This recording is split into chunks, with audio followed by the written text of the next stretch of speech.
Another thing I remember just through the, like, I would say at a point you were, one of the more popular Eagles fans posting on YouTube, but I think it's safe to say that the number one person, and probably still is right now, is Mighty Erock, which I don't know if you're a fan of his. I'm a pretty big fan of his. I'm sure. I am. Yeah, I know there's some people he rubs the wrong way, but I've always been I've always been a Kyle. yeah. I've always been a very big fan of his, and I remember in like the Chip Kelly era, or the Chimp Kelly as you like to call him, he eventually came out and said everyone had these theories on what was going to happen, and the only person that was right was Hank, and he like called you by name, and I thought that was pretty cool. And aside from he obviously has the advantage, if he's trying to be Mr. Eagles fan on YouTube, he goes to every single game. Obviously, one thing that me and you both have in common, we're Eagles fans that don't live in Philadelphia, so we don't have that luxury. So, aside from being able to go to every single game, you kind of hold it down like you can in other states. Yeah. And the thing about, I think about Erock is the fact that the one thing that, agree with him or disagree with him, the one thing that you can say about Erock is the fact that him and his family are very much in tune with the organization. He's been meeting players and people like Merrill Reese. He's got a picture of him. I have nothing negative to say about him. I hope that whatever is going on between him and Kyle can be settled in another way, but I doubt that that'll ever happen.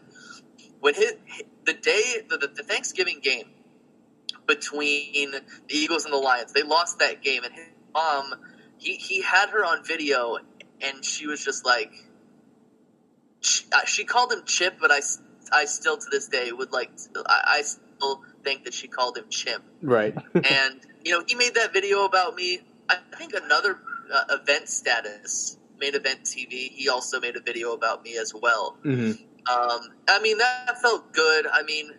There was a point in time where I think he got really annoyed with me. So, yeah.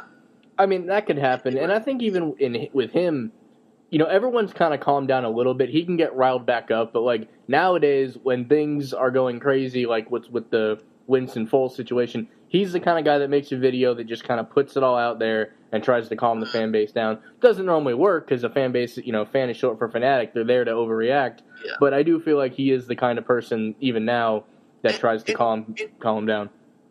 And he wasn't one of those guys who was like, need to start Vic because he's better than Foles. The way he was at that time was he was more of an establishment kind of person because he had such an in with the team, because he was, going to their training camps and Eagles Live was promoting him. So coming back to it, I understand where he's coming from, and, seeing my own immaturity at the same time, getting annoyed about that kind of stuff. And he also has, now he doesn't work for the Eagles. He kind of works alongside them. His podcast, their 4th and John one, they would curse or whatever, and we're all adults, we can handle cursing. But now that he works with NBC, I feel like, obviously you got to tighten the tie a little bit.